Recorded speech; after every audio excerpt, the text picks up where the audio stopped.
నాకు ఒకటి చెప్పండి, ఇంత అనుభవం ఉండి మీరు ఇప్పటివరకు ఎంత ఓల్డ్ అండి మీరు? ఎన్ని సినిమాలు ఓల్డ్ మీరు? ఒక సిక్స్ అంటే సినిమా నంబర్ అంటే ఇప్పుడు 6-7 సినిమా, ఎన్ని సినిమాలు టోటల్? అది అన్ని సినిమాలు తీశారు కదా, ఇంత అనుభవం ఉన్నాక కూడా అంటే ఫైనల్ అవుట్పుట్ ఇంత ఉంటుంది, ఇంత తీస్తే ఇంత ఉంటుంది అనేది ఇప్పటికీ ఎందుకు జడ్జిమెంట్ మీలని కాదు చాలామంది డైరెక్ట్? మీరు నెంబర్ కుమార్ 29 ఎంత లెంగ్త్ వస్తున్నారో అంతే లెంగ్త్ వచ్చింది. ఈ సినిమా ఎంత లెంగ్త్ వస్తుంది అంటే ఒక సైకలాజికల్ లెంగ్త్ అర్థమైపోద్ది మనకి. ఈ సినిమాలో తీసిన 3.5 minutes 4 minutes Venkateswara scene and 1 minute Jatava గారి సీన్, 1 minute సీతార్ గారి సీన్. సో 6 minutes, కేవలం 6 minutes మాత్రమే. అంటే 2 hours 36 minutes మాత్రమే తీసి 6 minutes మాత్రమే తీస్తాను నేను, తప్ప ఎక్స్ట్రా తీయలేదు. ఇంకోటి, మీరు హాలీవుడ్ చూస్తే కనుక 10-20 సీన్లు ఉంటాయి.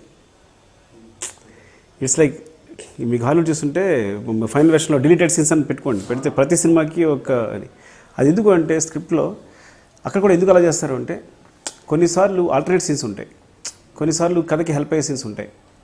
సో బేసిక్గా మొత్తం అంతా మీరు గమనించండి, సినిమా అంతా చూసిన ప్రేక్షకుడు మొత్తం ఆంధ్రప్రదేశ్ అంతా కూడా ఒకే ఒపీనియన్ చెప్తారు, బాగుంది బాగాలేదు అని.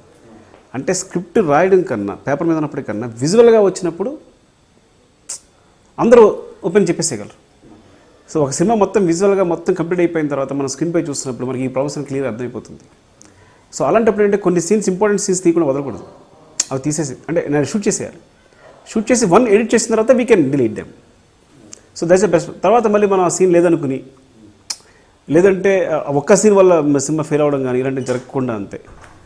ఒకవేళ అలా పోలిస్తే కనుక వేరే సినిమాలతో కానీ పోలిస్తే కనుక ఈ సినిమాని ఎగ్జాక్ట్ లెంగ్త్ తీసినట్లేక 2 hours 36 minutes తీసిన సినిమాని 2 hours 30 minutes అనేది it's not a big deal. So ఇప్పుడు మీరు పర్ఫెక్ట్గా తీస్తున్నారన్నమాట, మార్కెట్లోనే బ్యాడ్ టాక్ ఉంది మీ గురించి, అంతేనా? ఇది నేను నిజం చెప్పేస్తున్నాను, ఆ నిజమే. కుమార్ 24 ఎంత లెంగ్త్ ఉందో కూడా ఇంత లెంగ్త్ ఉంది. ఎందుకంటే ఇప్పుడు ఎక్స్పీరియన్స్ వల్ల ఏంటంటే నాకే కాదు, ఏంటంటే ఒక ఎక్స్పీరియన్స్ వల్ల లెంగ్త్ తెలిసిపోతుంటుంది.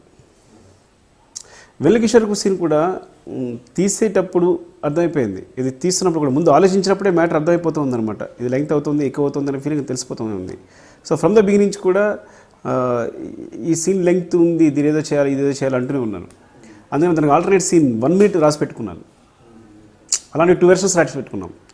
ఒక 45 seconds 1 minute ఒక సీన్ అనేది అది ఆల్టర్నేట్గా రాసి పెట్టుకున్నాం. ఏంటంటే ఈ 4 minutesకి బ్యాలెన్స్గా ఒక 1 minute అనమాట ముందు నుంచి రాసి పెట్టుకున్నాం. అది ఎడిటింగ్లో నేను బాగా బిజీ ఉన్నానండి. అంటే Jan 13th 80% రిలీజ్ అవ్వాలని ప్రొడక్షన్ ప్లానింగ్. బికాస్ ఎందుకు అంటే సంక్రాంతి రిలీజ్ అయితే అడ్వాంటేజ్ వేరేగా ఉంటుంది. ఒక 3-4 days హాలిడేస్ అందరూ రిలాక్స్గా ఉంటారు, మనీ స్పెండ్ రిలాక్స్గా ఉంటారు. సో సినిమా ఏమాత్రం బాగున్నా